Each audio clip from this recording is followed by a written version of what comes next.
Geert Wilders' growing concern about Islam and immigration has made him a powerful force at home. There is not such a thing as typical Dutch. It doesn't exist. It's a myth. He says he's aiming to turn back the tide before it's all too late. And he's planning to take that message much further afield. This is also happening in Australia. Australia should wake up more than it has done so far. Amsterdam has long led the world in liberal social reform, from gay marriage to euthanasia and legal marijuana. But now the Dutch government is leading Europe in the opposite direction. It's declared multiculturalism to be dead, and it's cracking down hard on Muslims it accuses of failing to integrate. The man behind this radical turnaround says he's doing it in the name of freedom, and he wants to bring his firebrand vision to Australia. Excuse me, Mr. Wilders, from Australian television. We've been speaking to your office about doing an interview.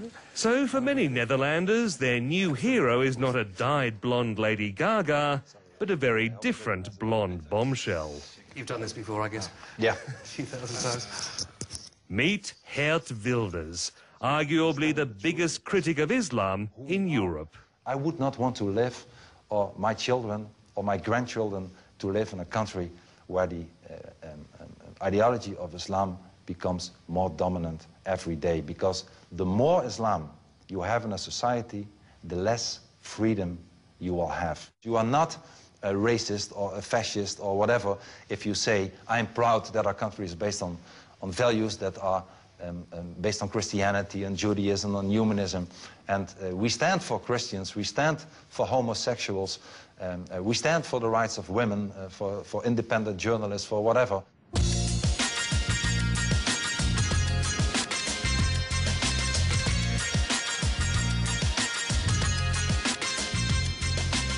Geert Wilders' savaging of Islam has made him one of the nation's most popular politicians. He wants to end immigration from Islamic countries, outlaw headscarves, and stop the construction of any new mosques. He's likened Islam to communism and the Quran to Mein Kampf.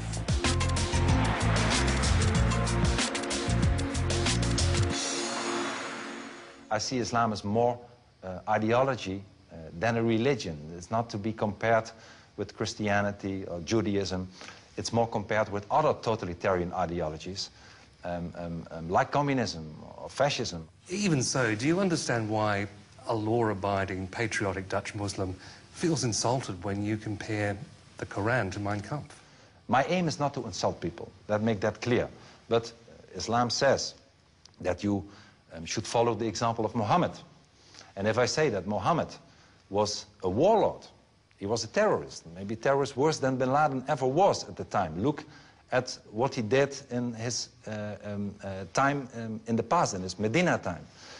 This is not the example to follow.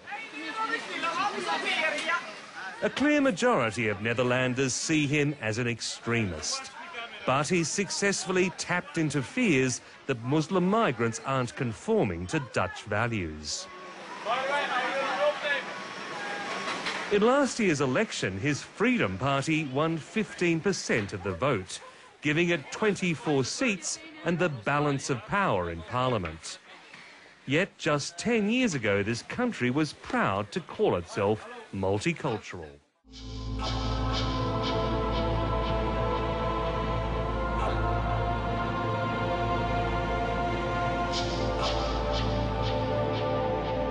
Geert Wilders isn't the first person to champion Dutch culture overall.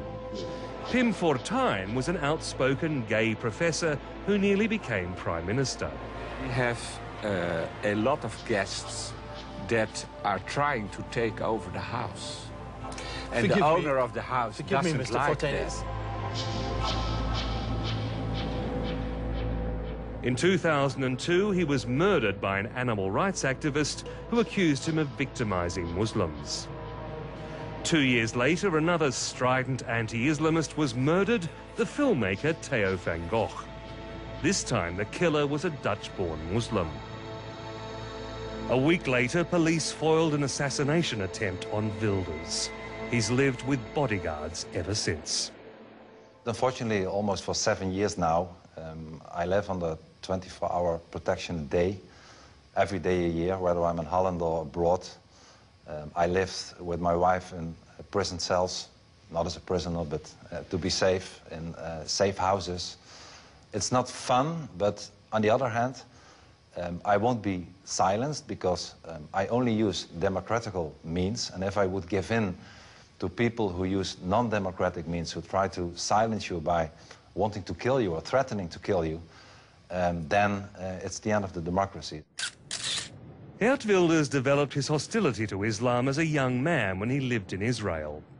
His views hardened back home when he became a conservative councillor in a tough migrant area and was mugged. Have you heard of Geert Wilders? In communities with a high Muslim population, you can feel the animosity towards him. Oh, meneer, niet die naam noemen. Geert Wilders. Niet die naam noemen. Wat zei hij? Hij mag gewoon mij dood. Ja, tuurlijk. 100% nu gelijk. En waarom? Ja, maar ik weet niet, man. Die meneer, hij verdient gewoon zijn geld door anderen te discrimineren en zo. Dat is toch geen eerlijk geld meer? Daarom.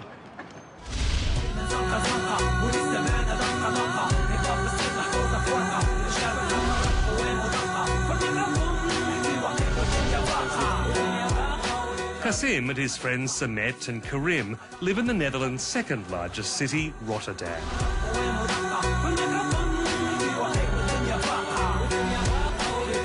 As Europe's largest port, it's attracted the most migrants. More than half the citizens are of foreign descent. The poorest suburbs endure constant hooliganism.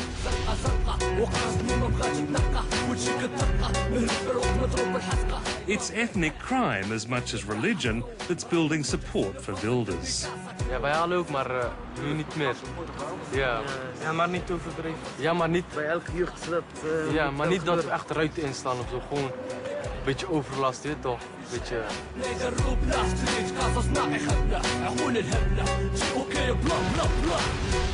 As we were filming, Samet found police were looking for him. Het kan zijn dat je binnenkort misschien uitgenodigd wordt, zeg maar, voor een verhoor. Meestal is het werk, maar meneer Geert zei ook er is werk.